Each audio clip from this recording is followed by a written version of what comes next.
15년 전부터 저희는 연인 관계였습니다.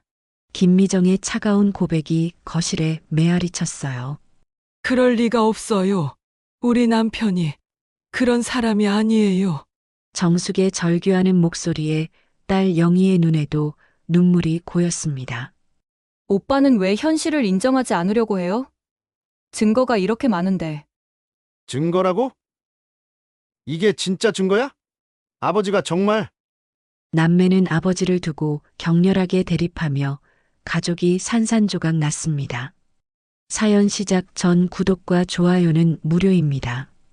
살짝 눌러주시면 오늘 하루 행운이 찾아올 거예요. 자, 그럼 오늘의 드라마 속으로 함께 들어가 볼까요?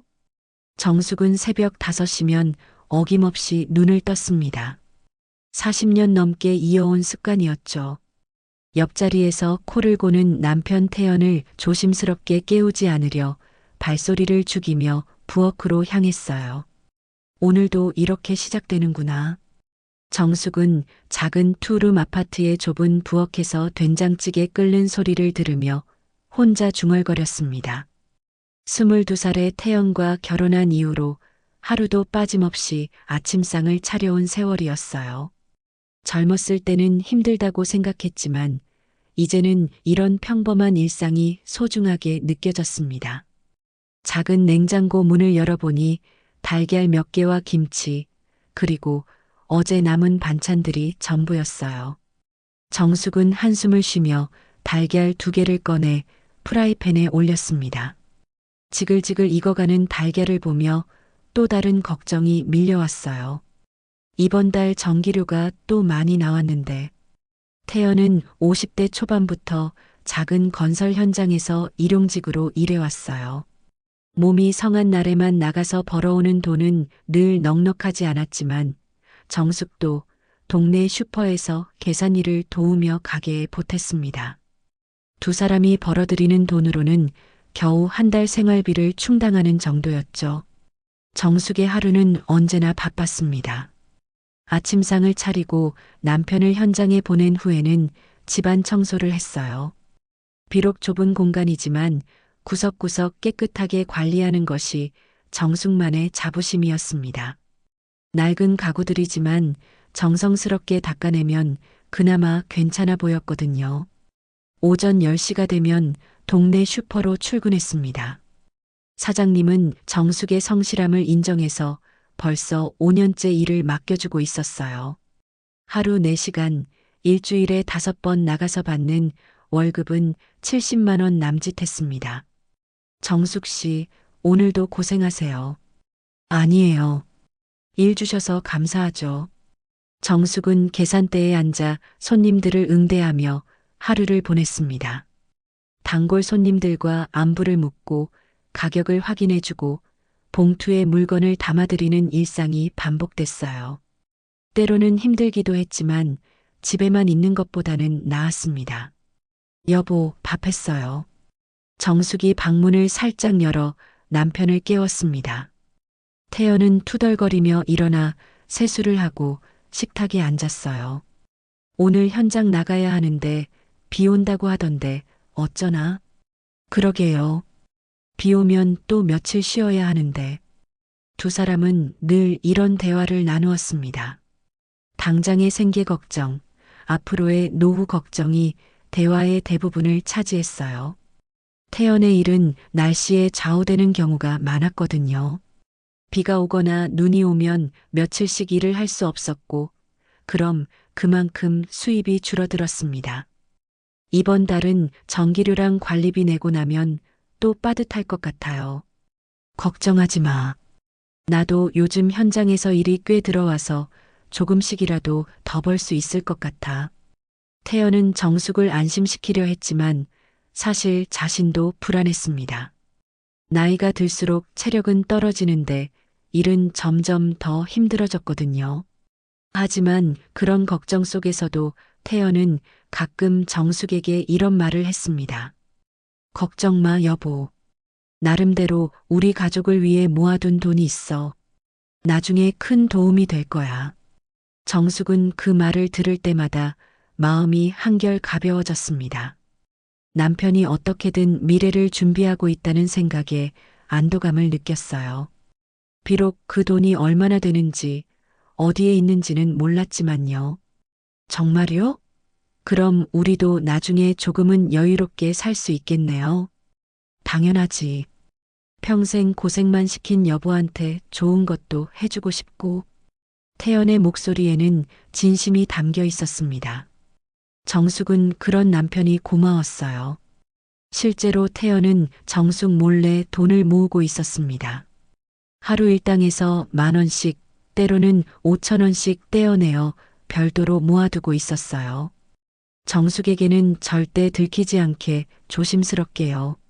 현장에서 받은 일당을 집에 가져올 때면 미리 일부를 빼놓고 나머지만 정숙에게 건넸습니다. 오늘 현장비가 좀 적게 나왔네. 그래도 이 정도면 괜찮지? 고생하셨어요. 몸 조심하세요. 정숙은 남편이 건네주는 돈을 받으며 태연의 거짓말을 전혀 눈치채지 못했습니다. 저녁 시간이 되면 두 사람은 작은 거실 소파에 나란히 앉아 텔레비전을 보며 시간을 보냈습니다. 드라마를 보다가도 정숙은 가끔 태연에게 물어보곤 했어요. 여보, 그 돈 말인데 통장에 넣어두신 거죠? 응, 물론이지. 안전하게 보관하고 있으니까 걱정 마라. 태연의 대답은 늘 간단명료했습니다. 더 자세한 설명은 하지 않았어요. 정숙도 남편을 믿고 있었기 때문에 더 이상 캐묻지 않았습니다. 그럼 나중에 우리가 아프거나 할 때 병원비 걱정은 안 해도 되겠네요. 그럼 당연하지.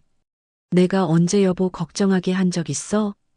태연은 자신만만하게 말했지만 가슴 한구석에는 묘한 죄책감이 자리 잡고 있었습니다. 그날은 평소와 다름없는 화요일 아침이었습니다. 정숙은 언제나처럼 새벽 5시에 일어나 아침 준비를 했어요. 태연도 평상시와 같이 현장 작업복을 입고 도시락을 챙겨 나갔습니다. 오늘 현장이 좀 큰 곳이라 늦을 수도 있어. 저녁 늦게 들어올지도 모르니까 먼저 드세요. 조심해서 다녀오세요. 날씨가 쌀쌀하니까 감기 걸리지 말고요. 정숙은 현관문 앞에서 남편을 배웅하며 말했습니다. 태연은 고개를 끄덕이며 계단을 내려갔어요. 그것이 정숙과 태연의 마지막 대화가 될 줄은 꿈에도 몰랐습니다. 오후 2시쯤 정숙이 슈퍼에서 일하고 있을 때 갑자기 전화가 울렸어요.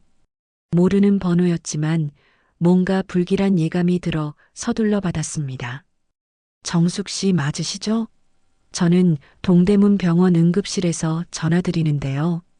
전화기 너머로 들려오는 차분하지만 무거운 목소리에 정숙의 심장이 쿵쾅거리기 시작했어요. 남편분이 현장에서 갑작스럽게 쓰러지셔서 응급실로 이송됐는데 지금 상태가 많이 위험합니다. 빨리 와주세요. 정숙의 머리가 하얘졌습니다. 손에 들고 있던 계산기가 떨어져 바닥에 굴러다녔어요. 지금 뭐라고 하신 거예요?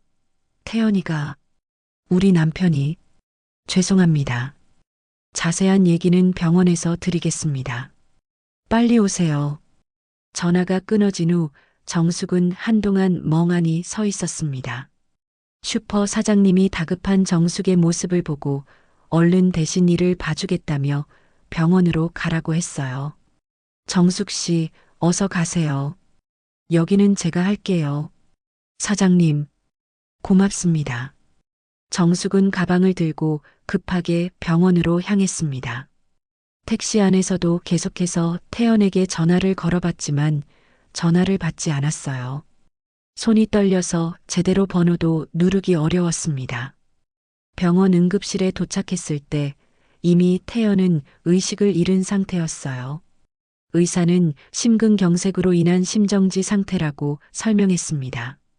현장에서 갑자기 가슴을 움켜쥐고 쓰러지셨다고 하는데 동료분들이 빨리 신고해 주셔서 응급처치는 받으셨지만 상태가 좋지 않습니다.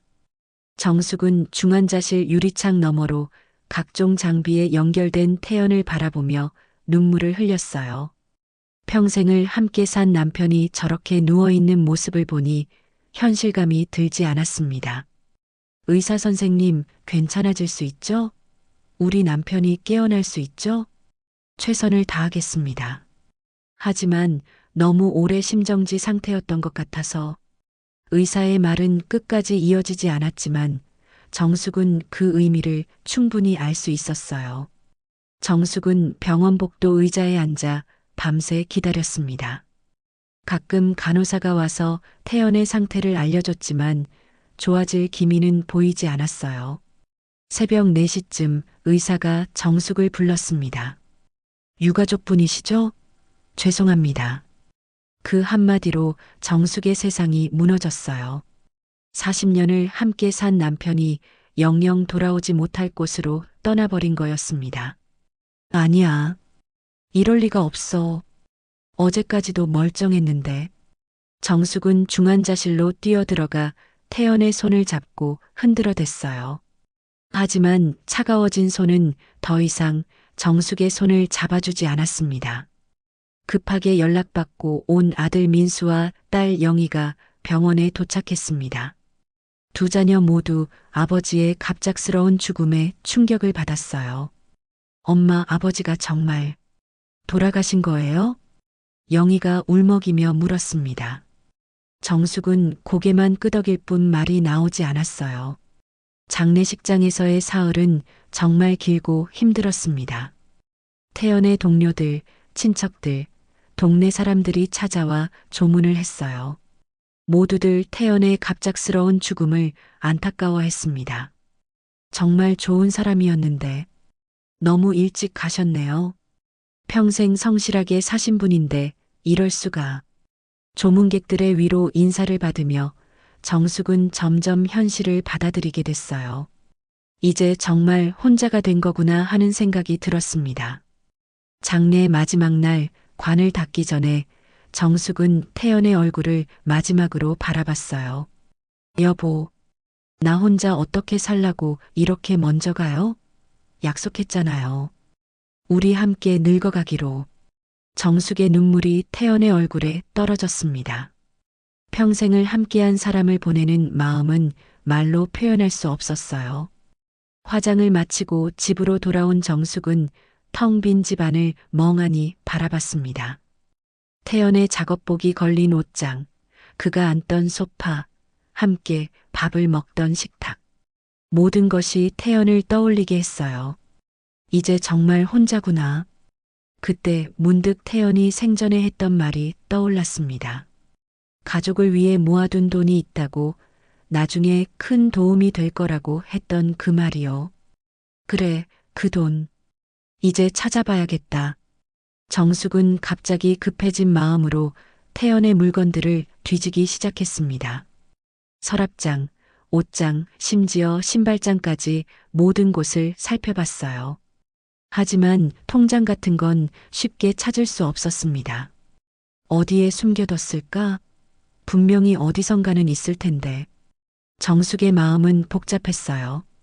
슬픔과 함께 앞으로의 생활에 대한 걱정이 밀려왔습니다. 태연 없이 혼자서 어떻게 살아갈지, 생활비는 어떻게 마련할지, 그런 현실적인 문제들이 하나씩 머릿속에 떠올랐어요. 여보가 말한 그 돈만 있으면 적어도 당분간은 걱정 없이 살 수 있을 텐데. 장례를 마친 지 일주일이 지났지만 정숙은 여전히 태연의 죽음을 받아들이기 어려웠습니다. 하루 종일 집안에 혼자 앉아 있으면 태연이 문을 열고 들어올 것만 같았어요. 하지만 현실은 냉정했습니다. 이제 정말로 혼자가 된 거였어요. 엄마, 아버지 물건들 정리 좀 해야 하지 않을까요? 둘째 영희가 찾아와서 조심스럽게 말했습니다. 정숙은 고개를 저으며 거부했어요. 아직은 안 돼. 조금만 더 그냥 놔둬. 그래도 언젠가는 해야 할 일이잖아요. 제가 도와드릴게요. 영희는 어머니의 마음을 이해하면서도 현실적인 문제들을 걱정했습니다. 집안 정리도 해야 하고 아버지의 유품도 챙겨야 했으니까요. 정숙은 며칠을 더 망설이다가 결국 태연의 물건들을 정리하기로 마음먹었어요. 무엇보다 태연이 말했던 비밀 통장을 찾아야 했습니다. 그래, 이제 찾아봐야지. 여보가 분명히 어딘가에 숨겨뒀을 거야. 정숙은 먼저 태연이 자주 사용하던 서재부터 뒤져보기 시작했어요. 작은 책상 위에는 각종 서류들이 어수선하게 놓여 있었습니다. 건설 현장에서 받은 급여 명세서, 의료보험 관련 서류, 그리고 몇 년 전 은행에서 받은 대출 관련 문서들이 뒤섞여 있었어요. 이것도 아니고 저것도 아니고. 정숙은 하나하나 꼼꼼히 살펴봤지만 통장은 보이지 않았습니다. 그 다음에는 침실 옷장을 뒤져봤어요. 태연의 작업복, 평상복, 그리고 몇 벌 안 되는 정장이 걸려 있었습니다. 옷 주머니마다 손을 넣어봤지만 역시 아무것도 나오지 않았어요. 어디에 숨겨뒀을까? 분명히 있다고 했는데. 정숙은 점점 초조해졌습니다. 혹시 태연이 거짓말을 한 건 아닐까 하는 의심도 들기 시작했어요. 하지만 그런 생각을 하는 자신이 미워서 고개를 저었습니다. 아니야, 여보가 거짓말할 리 없어. 분명히 어딘가에는 있을 거야. 정숙은 거실로 나가서 텔레비전 받침대 아래 서랍장을 열어봤어요. 이곳은 평소에 각종 잡다한 물건들을 넣어두는 곳이었습니다. 오래된 사진들, 아이들 어렸을 때 그림, 그리고 병원에서 받은 각종 진료비 영수증들이 가득 들어 있었어요. 서랍 가장 깊숙한 곳에서 먼지가 많이 쌓인 서류 뭉치가 손에 잡혔습니다. 정숙은 그것을 꺼내 탁자 위에 올려놓고 하나씩 펼쳐보기 시작했어요. 이게 뭐지? 대부분은 오래된 공과금 고지서나 보험 관련 서류들이었습니다. 그런데 그 사이사이에 끼워져 있던 낡은 봉투 하나가 정숙의 시선을 끌었어요. 봉투 겉면에는 태연의 글씨로 중요라고 적혀 있었습니다. 정숙은 떨리는 손으로 봉투를 열었어요. 안에서 작은 수첩 하나와 함께 낡은 통장 한 권이 나왔습니다. 드디어 이게 그 통장이구나. 정숙의 심장이 두근거렸습니다. 마침내 태연이 말하던 비밀 통장을 찾은 거였어요. 하지만 통장을 펼쳐보는 순간 정숙의 얼굴이 굳어졌습니다. 예금주 이름이 정숙이 아니었던 거예요. 김미정. 김미정이 누구야? 정숙은 통장을 다시 한번 자세히 살펴봤어요. 분명히 예금주란에는 김미정이라는 이름이 또박또박 적혀 있었습니다. 정숙이 전혀 모르는 여자 이름이었어요. 이상하다. 왜 다른 사람 이름으로 돼 있지? 처음에는 단순한 실수라고 생각했습니다. 혹시 태연이 통장을 만들 때 실수로 다른 이름을 적은 건 아닐까 하고요. 하지만 통장 안쪽을 펼쳐보니 그런 단순한 실수가 아니라는 것을 알 수 있었어요. 통장에는 지난 15년간 꾸준히 입금된 기록들이 빼곡하게 적혀 있었습니다. 매달 30만 원씩, 때로는 50만 원씩 입금된 내역들이 수십 페이지에 걸쳐 기록되어 있었어요. 잔액은 무려 5천만 원이 넘었습니다. 이럴 수가. 이렇게 많은 돈이. 정숙은 믿을 수 없었어요. 태연의 월급으로는 이런 큰 돈을 모을 수 없다는 걸 너무 잘 알고 있었거든요. 하지만 더 충격적인 건 예금주가 자신이 아니라는 사실이었습니다. 김미정. 이 여자가 대체 누구란 말이야? 정숙은 통장을 들고 한참 동안 멍하니 앉아 있었어요. 머릿속이 복잡했습니다. 태연이 말한 가족을 위한 돈이 맞다면 왜 다른 여자 이름으로 되어 있는 걸까요? 그때 함께 들어있던 작은 수첩이 눈에 띄었습니다. 정숙은 수첩을 펼쳐봤어요. 태연의 글씨로 여러 가지 메모들이 적혀 있었습니다. 대부분은 현장 일과 관련된 내용들이었지만 마지막 페이지에서 이상한 메모를 발견했어요. 미정이에게 통장 맡김, 안전하게 보관 부탁. 나중에 가족들에게 전해줄 것. 이 짧은 메모를 보고 정숙은 더욱 혼란스러워졌습니다. 김미정이라는 여자가 단순히 통장을 대신 보관해주고 있는 건지 아니면 다른 이유가 있는 건지 알 수가 없었어요. 설마 여보가 다른 여자와. 끔찍한 생각이 머릿속을 스쳤지만 정숙은 그런 생각을 떨쳐버리려 했습니다. 40년을 함께 산 남편을 의심하고 싶지 않았거든요. 아니야, 분명히 다른 이유가 있을 거야. 여보가 그런 사람일 리 없어. 하지만 마음 한구석에서는 불안감이 점점 커져갔어요. 왜 하필 다른 여자 이름으로 통장을 만들었을까? 왜 자신에게는 그 사실을 숨겼을까? 수많은 의문들이 꼬리에 꼬리를 물며 떠올랐습니다. 정숙은 통장을 꽉 쥐고 한참을 생각했어요. 이 돈이 정말 가족을 위해 모은 돈이라면 자신이 가져야 마땅했습니다. 하지만 예금주가 다른 사람이라는 게 문제였어요. 일단 이 김미정이라는 여자가 누군지 알아봐야겠어. 정숙은 마음을 다잡고 통장을 다시 자세히 살펴봤습니다. 혹시 다른 단서가 있을지 모르니까요. 그러던 중 통장 뒷면에 작은 글씨로 전화번호가 적힌 걸 발견했어요. 이게 그 여자 전화번호인가? 정숙의 손이 떨렸습니다. 이 번호로 전화를 걸어야 할지 말아야 할지 고민됐어요. 만약 정말로 태연의 비밀이 있다면 알고 싶지 않은 진실을 마주하게 될지도 모르니까요. 정숙은 며칠 동안 통장을 들여다보며 고민에 빠져 있었습니다. 김미정이라는 이름이 머릿속에서 떠나지 않았어요.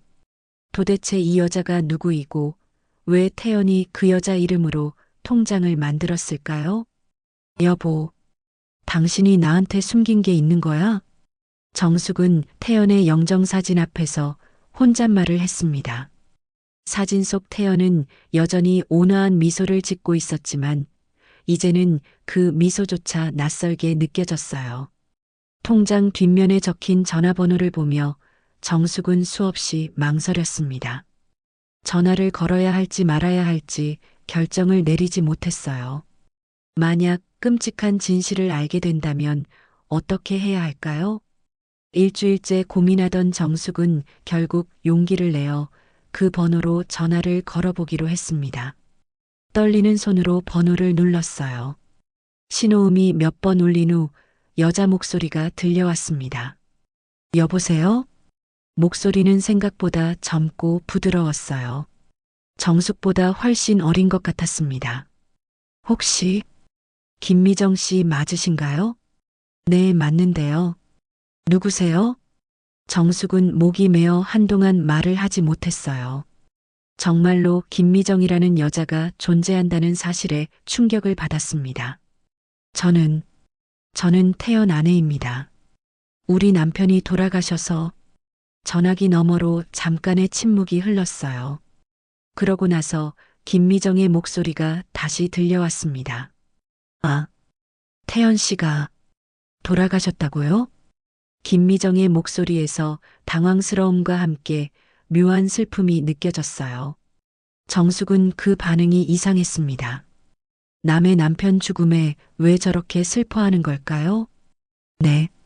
심근경색으로 갑자기.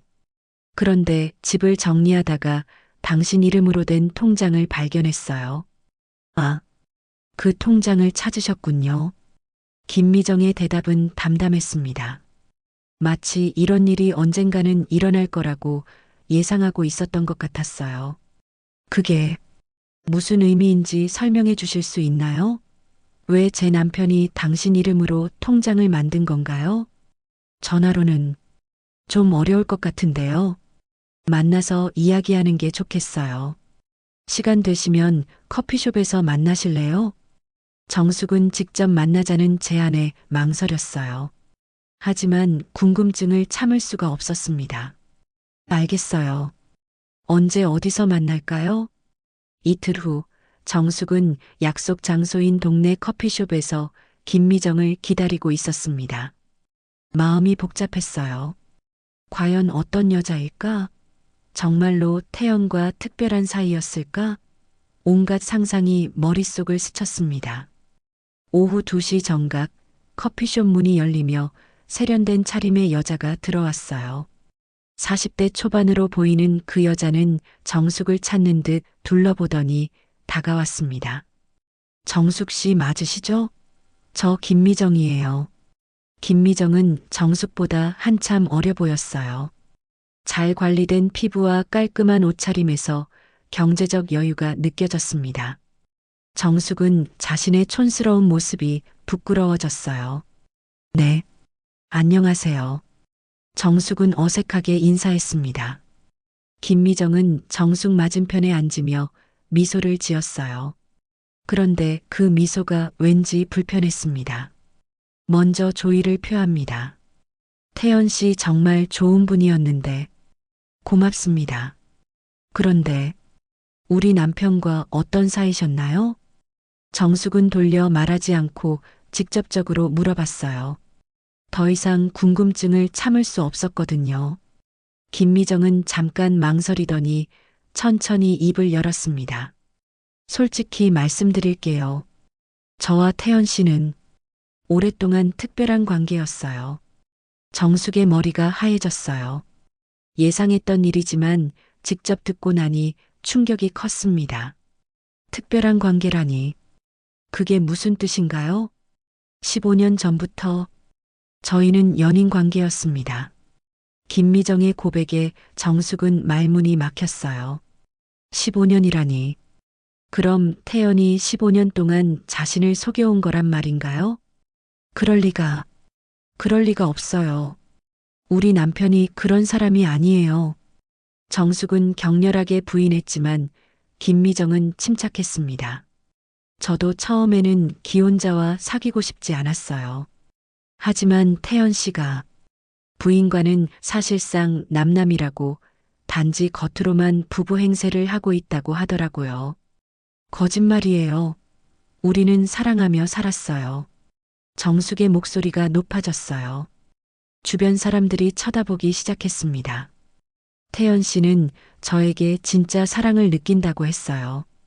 그리고 언젠가는 정식으로 이혼하고 저와 함께하고 싶다고.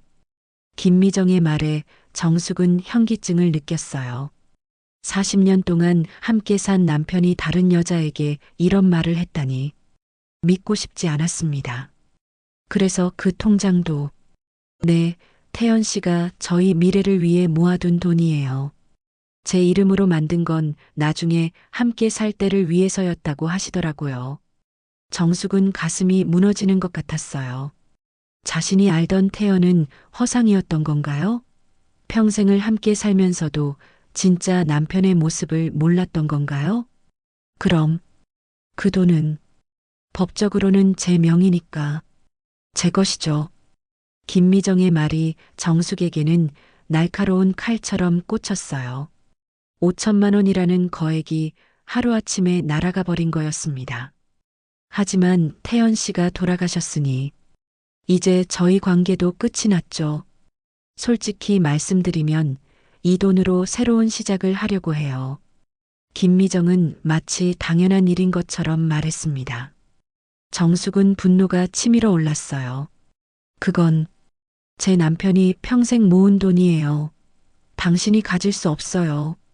하지만 법적으로는 제 돈이잖아요. 통장 명의가 제 이름이니까요. 김미정의 차가운 태도에 정숙은 절망했어요. 이 여자는 태연의 죽음을 슬퍼하는 것 같지도 않았고 오히려 돈에만 관심이 있는 것 같았습니다. 당신 진짜 우리 남편을 사랑했던 거예요? 아니면 돈 때문에? 사랑했죠. 하지만 이제 태연 씨는 없잖아요. 저도 살아야 해요. 김미정의 현실적인 대답에 정숙은 말을 잃었어요. 이런 여자와 15년을 보낸 태연이 원망스러웠습니다. 커피숍에서 김미정과의 만남을 마치고 집으로 돌아온 정숙은 며칠 동안 아무것도 할 수 없었습니다. 밥을 먹어도 체하는 것 같았고 잠을 자려고 해도 눈이 떠졌어요. 머릿속에는 김미정의 말들이 계속 맴돌았습니다. 15년. 15년 동안 나를 속였다고? 정숙은 태연과 함께 찍은 오래된 사진들을 꺼내보며 울었어요. 결혼 초기에 행복했던 순간들, 아이들이 태어났을 때의 기쁜 순간들, 모든 것이 거짓이었던 걸까요? 그런데 며칠 후 정숙에게 예상치 못한 일이 벌어졌습니다. 집 앞 현관문에서 벨이 울렸어요. 문을 열어보니 김미정이 서 있었습니다. 하지만 커피숍에서 만났을 때와는 다른 모습이었어요. 김미정은 검은색 정장을 깔끔하게 차려입고 있었고 손에는 서류 가방을 들고 있었습니다.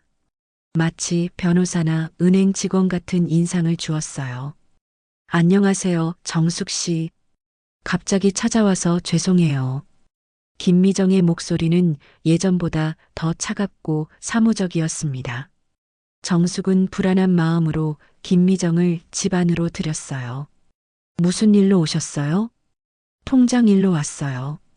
정식으로 처리해야 할 일들이 있거든요.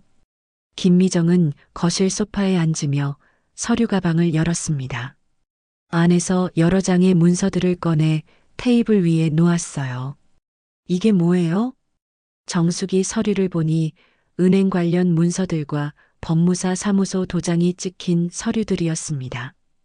통장 해지 및 출금에 관련된 서류들이에요.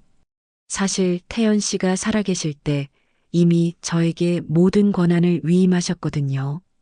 김미정은 그중 한 장의 서류를 정숙 앞으로 밀었어요. 정숙이 자세히 보니 태연의 서명이 들어간 위임장이었습니다. 이게 우리 남편 서명이 맞나요? 정숙은 믿을 수 없었어요.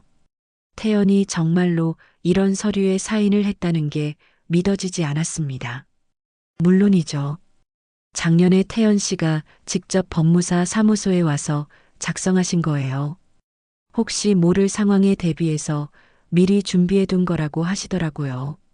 김미정의 설명에 정숙은 더욱 충격을 받았어요. 태연이 자신의 죽음까지 생각하며 이런 준비를 해뒀다니. 그리고 그 모든 걸 자신에게는 숨겼다니. 그럼 이제 정말로 그 돈을 가져가시겠다는 건가요? 법적으로 제 권리니까요.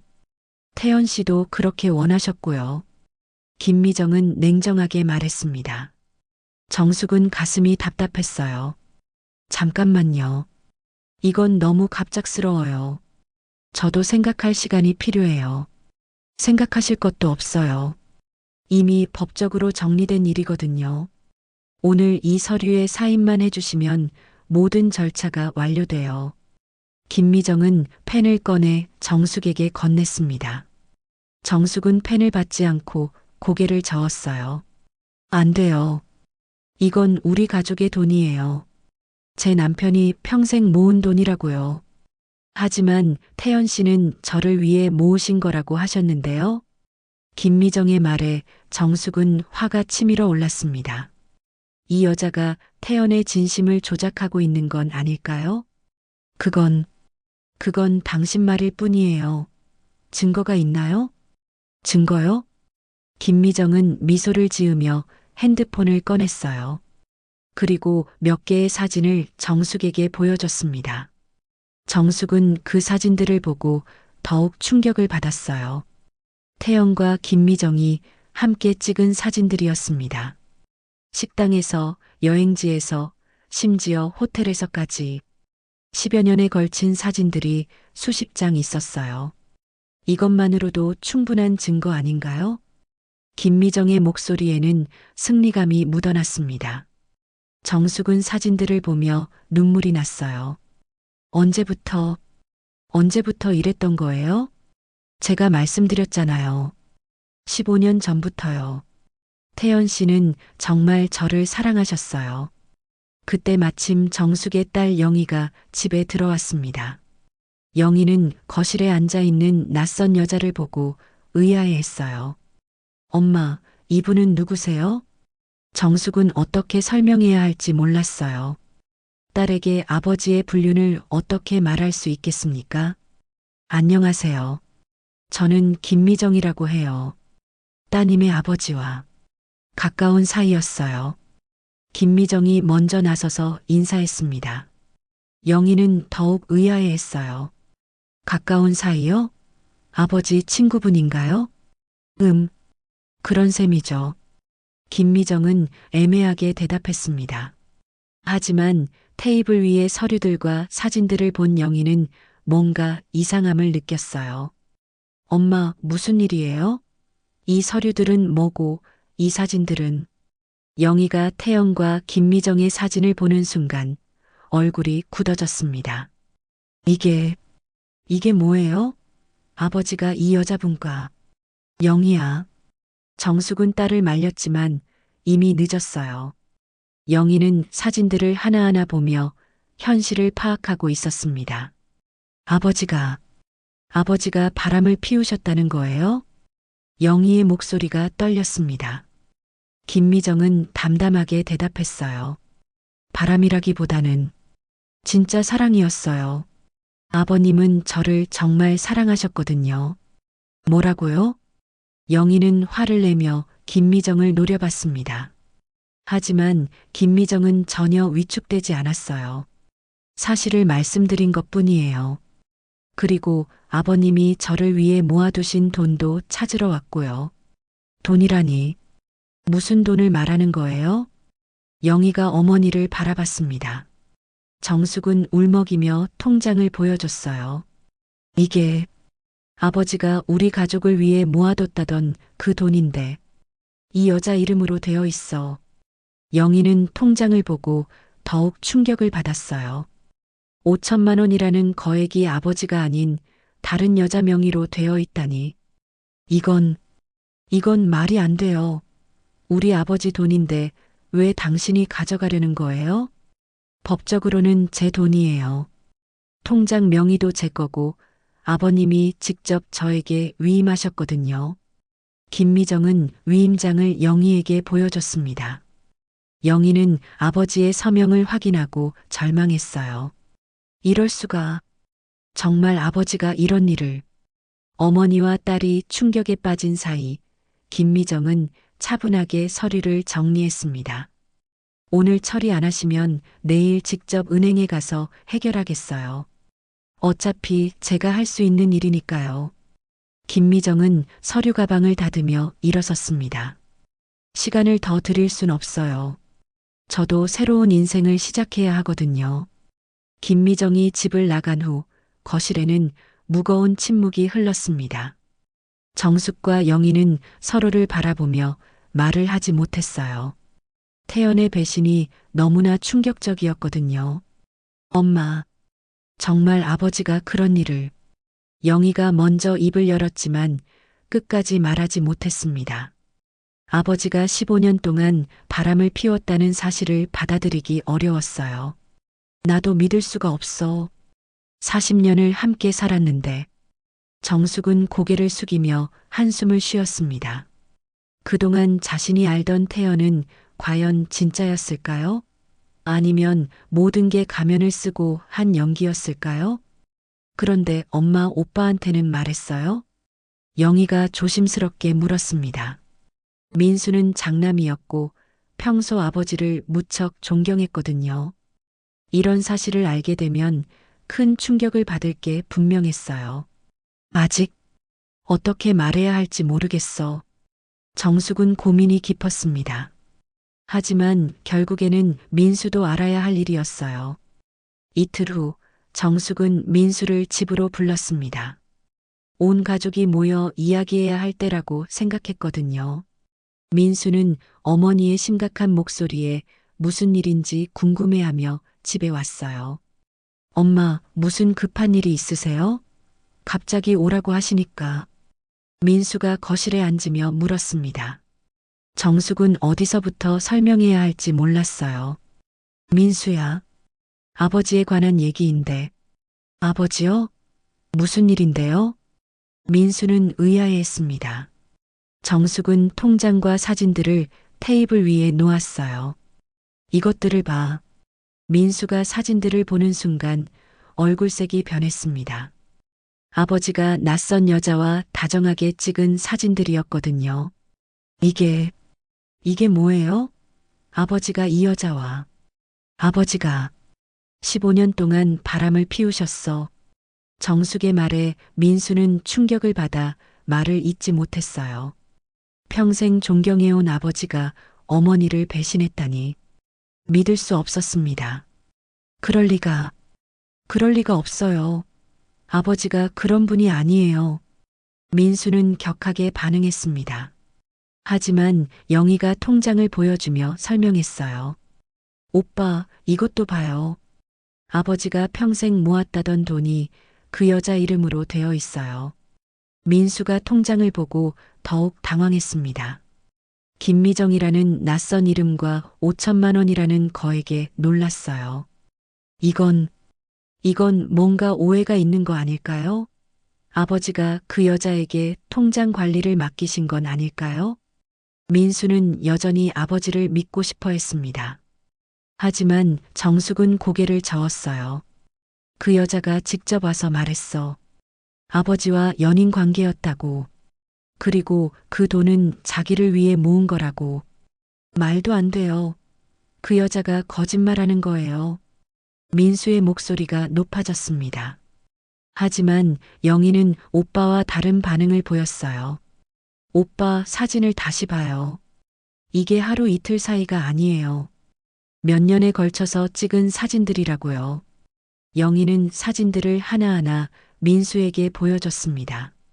날짜가 적힌 사진들을 보니 정말로 오랜 기간에 걸친 관계라는 것을 알 수 있었어요. 그래도 이상해요. 아버지가 우리 가족을 버리고 다른 여자를 선택할 리 없어요. 민수는 여전히 부인하고 싶어 했습니다. 그런 오빠의 모습에 영희가 답답해했어요. 오빠는 왜 현실을 인정하지 않으려고 해요? 증거가 이렇게 많은데. 증거라고? 이게 진짜 증거예요? 누군가 조작했을 수도 있잖아요. 형제 간의 의견이 갈리기 시작했습니다. 민수는 끝까지 아버지를 믿고 싶어 했고, 영희는 현실을 받아들이려고 했어요. 민수야, 나도 믿고 싶지 않았어. 하지만 그 여자가 가져온 서류들을 보니까 정숙이 위임장을 보여주자 민수는 더욱 혼란스러워했습니다. 분명히 아버지의 서명이 맞았거든요. 이것도 위조된 걸 수도 있어요. 오빠, 그만해요. 왜 계속 현실을 부정하려고 해요? 영희가 화를 내며 소리쳤습니다. 민수도 지지 않고 맞받았어요. 현실이라니. 우리 아버지가 그런 분이 아니라고. 그럼 이 모든 게 가짜라는 거예요? 사진도, 통장도, 서류도 다 가짜라는 거예요? 형제의 말다툼이 점점 격해졌습니다. 정숙은 중간에서 말렸지만 소용없었어요. 엄마는 어떻게 생각하세요? 정말 아버지가 그런 일을 하셨다고 생각해요? 민수가 어머니에게 물었습니다.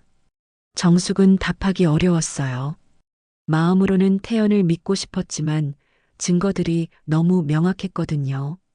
나도 잘 모르겠어. 하지만 그 여자가 거짓말할 이유도 없잖니. 엄마까지 그런 식으로 말씀하시면 어떡해요? 민수는 실망한 표정으로 고개를 저었습니다.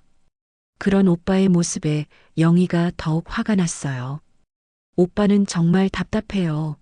아버지를 변호하기 전에 엄마 생각부터 해봐요. 엄마 생각한다고? 나도 엄마 생각해서 하는 말이야. 아버지가 정말 바람을 피웠다면 엄마가 얼마나 상처받겠어. 그래서 진실을 덮어두자는 거예요? 형제의 갈등은 계속 깊어져만 갔습니다. 민수는 아버지의 명예를 지키고 싶어 했고, 영희는 현실을 직시하자고 했어요. 그 여자가 돈을 가져가는 것도 그냥 두자는 거예요? 영희가 핵심을 짚었습니다. 5천만 원이라는 거액을 포기할 수는 없었거든요. 그건 법적으로 해결해야죠. 변호사를 통해서. 무슨 돈으로요? 우리 집에 변호사 비용 낼 돈이 어디 있어요? 영희의 말에 민수도 할 말이 없었습니다. 그들 집 형편으로는 변호사를 쓰기 어려웠거든요. 그럼 어떻게 하자는 거야? 민수가 포기하듯 말했습니다. 영희는 단호하게 대답했어요. 일단 아버지가 정말 그런 일을 하셨는지 확실히 알아봐야죠. 그 여자 말만 듣고 포기할 수는 없어요. 어떻게 알아본다는 거야? 아버지는 이미 아버지 주변 사람들에게 물어보면 돼요. 현장 동료들이나 친구들, 누군가는 알고 있을 거예요. 영희의 제안에 정숙이 고개를 끄덕였습니다. 그래, 그렇게 해보자. 진실을 알아야 해. 하지만 민수는 여전히 반대했어요. 그런 식으로 아버지 뒷조사하는 것 같아서 기분이 안 좋아요. 기분이 문제가 아니에요, 오빠. 5천만 원을 그냥 포기할 거예요? 영희의 말에 민수도 결국 동의할 수밖에 없었습니다.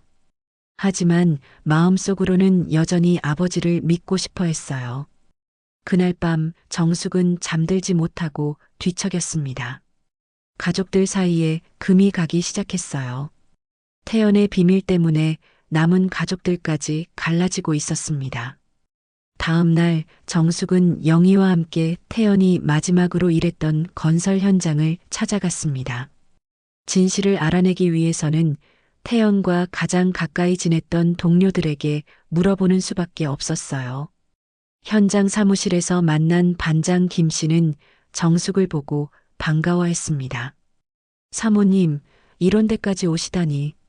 태연이가 하늘에서 미안해하겠어요. 반장님, 혹시 우리 남편이 다른 여자와 만난다는 소문 들어보신 적 없나요? 정숙이 조심스럽게 물어보자 김 반장의 표정이 어두워졌습니다. 그걸 사모님이 알게 되셨군요. 김 반장의 반응에 정숙의 심장이 쿵 내려앉았어요. 역시 현장 사람들은 알고 있었던 거였습니다. 그럼 정말인가요? 우리 남편이 정말 다른 여자와. 사모님, 죄송해요. 태연이한테 그런 일 하지 말라고 몇 번 말했는데. 김 반장이 고개를 숙였습니다. 정숙은 현실을 받아들여야 했어요. 언제부터였나요? 10년도 넘었을 거예요. 태연이가 그 여자를 정말 좋아하는 것 같았어요. 일 끝나고도 만나러 가곤 했거든요. 영희가 끼어들었습니다. 그럼 현장 사람들은 다 알고 있었다는 말씀이세요? 아니에요. 나하고 몇몇 사람들만. 태연이가 사모님한테는 절대 말하지 말라고 신신당부했거든요. 김 반장의 증언으로 정숙은 더욱 절망했어요. 남편이 정말로 자신을 속이고 살았다는 게 확실해졌거든요. 그 여자가 어떤 여자였나요? 이름은 미정이라고 했던 것 같은데 태연이보다 한참 어리고 꽤 예쁜 여자였어요. 태연이가 정말 아끼더라고요. 정숙은 가슴이 미어지는 것 같았어요. 태연이 자신보다 젊고 예쁜 여자를 선택했다는 사실이 더욱 아팠습니다. 돈도 그 여자를 위해 모았던 건가요? 그건 잘 모르겠어요. 하지만 태연이가 일당에서 돈을 따로 떼어놓는다는 얘기는 들었어요. 사모님한테는 적게 주고. 김 반장의 말에 정숙은 분노가 치밀어 올랐습니다.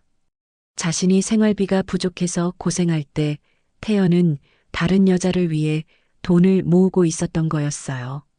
현장을 나온 정숙과 영희는 무거운 마음으로 집으로 돌아갔습니다. 이제 더 이상 의심할 여지가 없었어요. 태연의 분류는 명백한 사실이었습니다. 엄마, 이제 어떻게 할 거예요? 영희가 걱정스럽게 물었습니다. 정숙은 한참을 생각하다 말했어요. 그 여자를 다시 만나봐야겠어. 이번에는 제대로 이야기해야 해. 다음 날 정숙은 김미정에게 전화를 걸었습니다. 미정 씨, 다시 한번 만나서 이야기할 수 있을까요? 무슨 말씀을 더 하시겠다는 건가요? 이미 다 끝난 일인데. 김미정의 목소리는 여전히 차갑했습니다. 제발 한 번만 더 만나주세요. 중요한 얘기가 있어요. 결국 김미정은 정숙의 간청에 응했습니다. 이번에는 정숙이 좀 더 고급스러운 호텔 라운지를 선택했어요. 제대로 된 대화를 나누고 싶었거든요. 호텔 라운지에서 만난 김미정은 예전과 똑같이 세련된 모습이었습니다. 정숙은 직접적으로 말문을 열었어요. 현장 사람들한테 확인해 봤어요. 당신 말이 사실이었더라고요. 당연하죠. 제가 거짓말할 이유가 없잖아요. 김미정은 담담하게 대답했습니다. 그럼 정말 우리 남편을 사랑했던 거예요? 물론이죠. 15년 동안 만났는데 사랑하지 않았으면 어떻게 그런 시간을 보냈겠어요? 김미정의 대답에 정숙은 복잡한 감정이 들었어요. 이 여자가 진심으로 태연을 사랑했다면 자신은 뭐가 되는 걸까요? 그런데 왜 정식으로 결혼하지 않으셨어요? 태연이 저와 이혼하고 당신과 함께하지 않은 이유가 뭐예요? 이 질문에 김미정은 잠시 말을 멈췄습니다. 그리고 조금 다른 표정을 지었어요. 태연 씨가 결정을 못 내리셨어요. 자꾸 미루기만 하셨죠. 미룬다고요? 네, 아이들이 클 때까지 기다리자고, 시기가 적절하지 않다고, 계속 그런 식으로. 김미정의 목소리에서 원망이 느껴졌습니다. 정숙은 이상했어요. 태연이 정말 김미정을 사랑했다면 왜 결혼을 미뤘을까요? 그럼 태연이가 저를 버리지 못했다는 건가요? 글쎄요. 책임감 때문이었는지 아니면 정말 사모님을 사랑해서였는지 김미정의 말에 정숙은 묘한 희망을 느꼈어요. 혹시 태연이 자신을 진심으로 사랑했던 건 아닐까요? 사실을 말하면 저도 가끔 답답했어요. 태연 씨가 확실하게 결정을 안 해주셔서. 김미정이 처음으로 솔직한 감정을 드러냈습니다.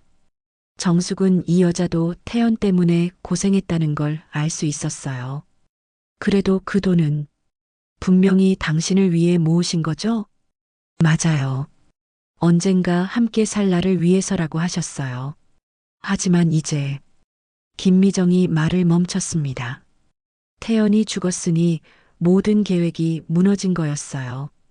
미정 씨, 솔직히 말씀해 주세요. 정말 그 돈이 필요한 건가요? 정숙이 간절하게 물었습니다. 김미정은 한참을 생각하더니 대답했어요. 필요해요. 저도 새로운 시작을 해야 하거든요. 태연 씨 없이는 다시 혼자 살아야 하니까. 그 말에서 정숙은 김미정도 상처받았다는 것을 느꼈습니다. 이 여자도 태연을 잃은 피해자였던 거예요. 하지만 법적으로는 제 권리예요.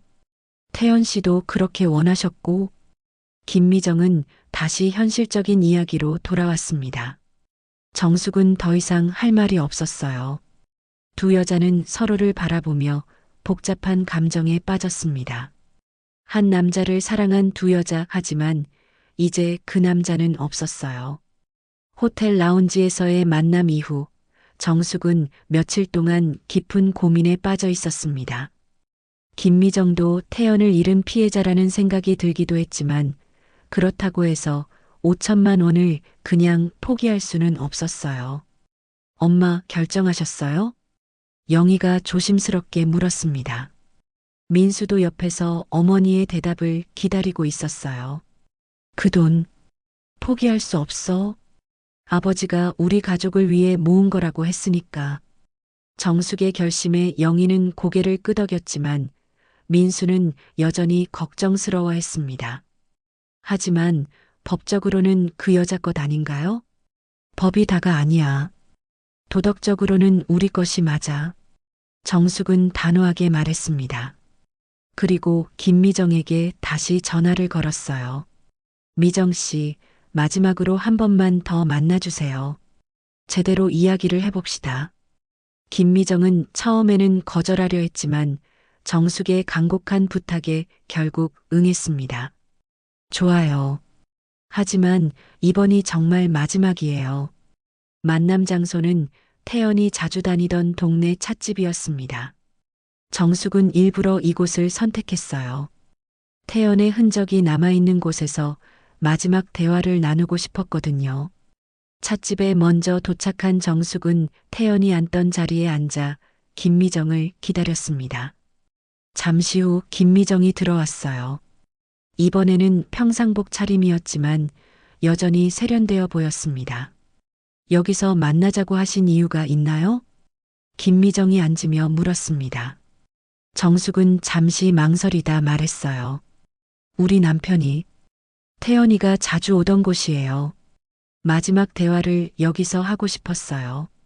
김미정은 고개를 끄덕이며 주변을 둘러봤습니다. 태연의 추억이 서린 장소라는 걸 이해하는 것 같았어요. 미정 씨, 솔직하게 물어볼게요. 정말 그 돈이 필요한가요? 정숙이 직접적으로 물었습니다. 김미정은 잠시 생각하더니 대답했어요. 네, 필요해요. 저도 이제 나이가 있잖아요. 태연 씨 없이 혼자 살아가려면 미천이 있어야 해요. 그런데 저도 마찬가지예요. 남편 없이 혼자 살아야 하는 건 똑같잖아요. 정숙의 목소리에 절실함이 묻어났습니다. 김미정은 잠시 말이 없었어요. 사모님, 죄송하지만 법적으로는 제 것이에요. 태연 씨도 그렇게 정해놓으셨고, 법적으로는 그럴지 몰라도 도덕적으로는 어떤가요? 40년을 함께 산 아내가 있는데, 정숙은 감정이 북받쳐 올라 목소리가 떨렸어요. 태연 씨는 저를 더 사랑하셨어요. 사모님께는 미안하지만, 김미정의 말에 정숙은 참을 수 없었습니다. 더 사랑했다고? 그럼 왜 저와 이혼하지 않았을까요? 정말 당신을 사랑했다면 정식으로 결혼했어야 하는 거 아닌가요? 정숙의 날카로운 질문에 김미정은 당황했어요. 사실 김미정도 그 부분에 대해서는 늘 의문이었거든요. 그건 태연 씨가 가족에 대한 책임감이 강하셨으니까. 책임감이요? 그럼 저에 대한 책임감도 있었다는 말 아닌가요? 정숙은 계속 추궁했습니다. 김미정의 논리에 모순이 있다는 걸 지적하고 싶었어요. 아무튼 저는 태연 씨의 뜻대로 하는 것뿐이에요. 그분이 제 이름으로 통장을 만드신 건 저를 위해서였어요. 김미정은 다시 원점으로 돌아갔습니다. 정숙은 더 이상 말로는 이 여자를 설득할 수 없다는 걸 깨달았어요. 그럼 반반씩 나누는 건 어떨까요? 정숙이 마지막 제안을 했습니다. 김미정은 고개를 저었어요. 안 돼요. 이건 타협할 일이 아니에요. 당신도 40년 넘게 한 남자와 산 건 아니잖아요. 저는 평생을 바쳤다고요. 정숙의 목소리가 높아졌습니다. 주변 손님들이 쳐다보기 시작했어요. 사모님, 목소리 좀 낮춰주세요. 목소리를 낮춰요? 내 남편의 돈을 가져가려는 사람이 나한테 목소리를 낮추라고요? 정숙은 더 이상 참을 수 없었습니다. 눈물이 흘러내렸어요. 이건 내 남편의 피와 땀이에요. 40년 동안 고생하며 모은 돈이라고요. 정숙은 가방에서 통장을 꺼내 꽉 움켜쥐었습니다. 당신에게는 줄 수 없어요. 절대로. 김미정은 정숙의 격한 반응을 차분히 지켜봤습니다. 그리고 냉정하게 말했어요. 하지만 법적으로는 제 것이에요. 통장 주인이 저니까요. 주인이 당신이라고? 당신은 그냥 남의 남편 빼앗은 도둑이에요. 정숙의 말에 김미정의 표정이 변했습니다. 도둑이라고요? 저는 태연 씨의 선택을 받은 거예요. 15년 동안 사랑받으며 살았다고요. 선택이라니. 그럼 저는 뭔가요? 40년을 속아서 산 바보인가요? 두 여자는 서로를 노려보며 대치했습니다. 찻집 안은 긴장감으로 가득했어요. 사모님, 슬프지만 이제 받아들이세요. 태연 씨의 마지막 뜻은 이 돈을 제게 주는 거였어요. 김미정은 가방에서 서류를 꺼냈습니다. 내일 은행에 가서 정식으로 돈을 찾을 거예요. 더 이상 기다릴 수 없어요. 정숙은 절망했습니다. 결국 자신이 할 수 있는 건 아무것도 없었어요. 당신 후회하지 않을 거예요? 이렇게 가져가는 게 후회할 것도 없어요. 제 권리니까요. 김미정은 자리에서 일어났습니다. 그럼 이제 정말 끝이네요. 태연 씨도 우리 관계도 모든 게. 정숙은 통장을 바라보며 마지막으로 중얼거렸어요. 그래요. 이제 정말 끝이죠. 김미정이 찻집을 나간 후 정숙은 혼자 앉아 울었습니다. 남편도 돈도 모든 걸 잃은 기분이었어요. 하지만 가장 큰 상처는 40년 동안의 결혼 생활이 거짓이었다는 사실이었습니다. 정숙은 텅 빈 손으로 집에 돌아갔습니다. 이제 정말로 혼자가 된 거였어요. 돈은 빼앗겼지만 태연의 거짓말보다 더 큰 상처는 없었습니다. 오늘 사연이 마음에 닿으셨다면 조용히 응원해 주세요. 구독과 좋아요는 무료지만 저에게는 큰 힘이 됩니다. 건강과 복 그리고 좋은 소식이 늘 함께 하시길 진심으로 바랍니다.